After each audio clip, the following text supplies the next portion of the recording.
Speaking of this, because this is another topic that's ripe, my bad point here.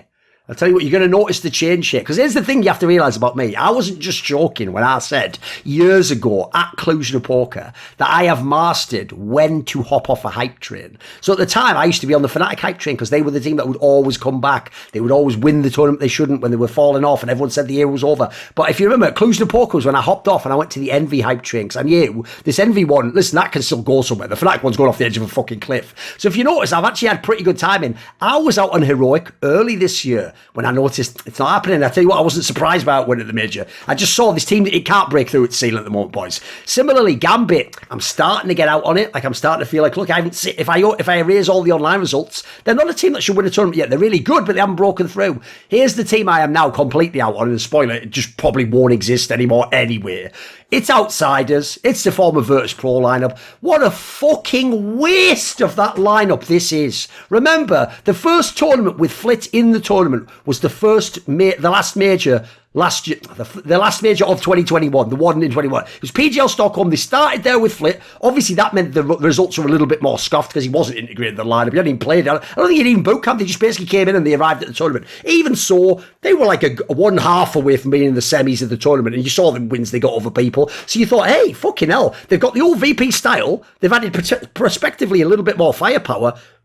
They could start cooking with gas, this team. This could get more than just like an annoying team to play. This could get dangerous. They could become a contender. Then you come into this year, you even look at some of the results. Sometimes they'd have games like that where you're like, fuck, the firepower is here, boys. Like, they have 3 people at like a 1.2 rating or something. Like, Hindar's still doing his shit. It's not getting affected by the Flit thing. Fuck, they've suddenly got like a three trio of stars. They got the trio of stars, and like, when you add that to the interesting playing style, a core that's played together a long time, like, that was the makings for me of like, this should be a contender. They should be challenging for that major. They should be basically what like a team like Ents is. It's like, maybe they won't win the whole thing, but tell you what, they'll go to semis, they'll push a lot of teams, the firepower will be crazy.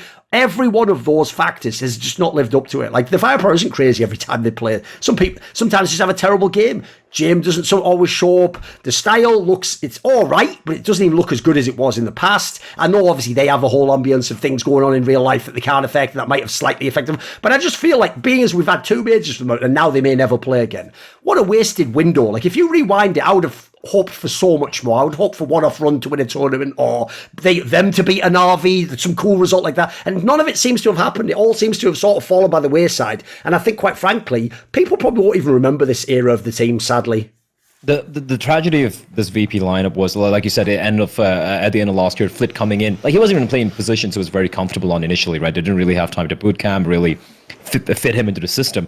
I remember casting, the first event I casted this year was the ESL Challenger. In fact, we had teams like Furia, fine Movistar Riders, not that great teams, right?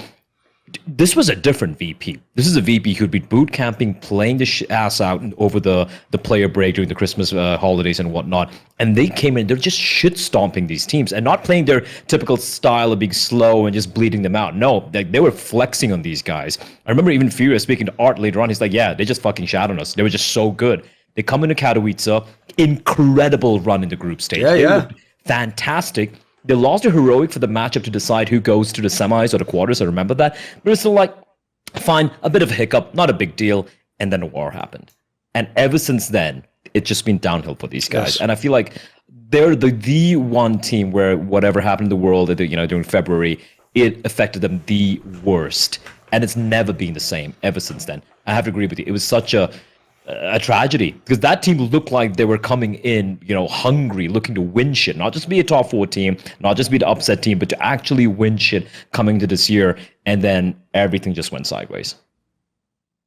Yeah. I think that this VP lineup was, I think it was my favorite team to watch for a lot of CSGO history. Like, it's up there in my top 3, actually. You know what? That's ridiculous, because here's the thing, Maui. Yeah. I think they're really good, but I would even say it's like, I don't want to watch them play. I like what they do. I'm impressed by what they do. I hate watching it. Like, it's like Maui. It's like Blair said. He said something similar, like every analyst basically just mouths watching that team. No, I like this guy. Why do you like him? What is that? Is that some hit? Are you Maui, by the way, does like art house films? Like that. Like, that's true. On what angle do you enjoy them? Exactly. Come on, give us the rep. Why do you like him? He likes those 4-hour French movies where it's like just meandering and it's yes. Okay. I like the final point. Oh, I love the twist ending there when everyone fucking left at the theater, and there's a last guy sitting there. Right, yeah. Okay. No, yeah. Watching VP is like watching a Jean Renoir film where you're like, literally, what the hell is going on here? And then the final shot is like, whoa, you guys actually had really good cinematography for that moment. Yeah, no, the payoff was massive every time you watch a VP game. Oh, the tension's crazy. Yeah, true. They do. It is like tantric sex, essentially. You aren't just ramping it up, aren't you? Exactly. It's like watching Lost, or no, it's not. Actually, Lost has the bad payoff, but actually has the great buildup. It's actually quite the opposite of Lost. The antithesis of Lost. It is literally just the most like excruciating, most painful way of playing Counter-Strike, and then you realize like all of this, it pays off to this brilliant moment of like, ecstasy. So in terms of how they actually pull off the 15-14 victory. Yes, exactly. Wow, that one unconventional way you decided to play, which didn't work for the last 7 rounds, and why you gave up your 15-7 lead, that is why you actually won the game. And it's like this kind of like number theory game that James is playing, and this like game theory that they're so unconventional with, that it finally works. But I actually did think that some of the brilliant points about this team was like the economy, like the way they played out the economy was very unusual, but I also think it was incredibly efficient. I think the way that once they had both Yakinder and Flit was like, you have 2 points of entry on every map, and like, sure, if those don't work, you're probably not going to really carry out the rest of your plan. In fact, they probably save too early a lot of the times with the personnel on their roster. But then like they had these bailout players like Jamin Kickard, which were so adept at playing from behind to try to find that one opening. And yeah, they'd only attempt it for 20 to 30 seconds, but once they don't find it, they would save. But I really do think that this team, to me, had such a crazy philosophy for how they approached every round that it was almost like I'm reading James' mind as I'm watching the game. It's like watching like Enter the Void or something like that, where you're just seeing the camera pan around the entire city of Tokyo, and you're like, oh, of course you've watched Enter the Void, Maui. That's where he's going. To next. be fair, Maui, I sometimes feel like I am like between the bardo in a purgatory realm, having the same shit play out when I watch Jim play, and just thinking, this is unfair, someone stop this, this is a tragedy. And then it's all my true nightmares coming true. Yeah, that's an apt.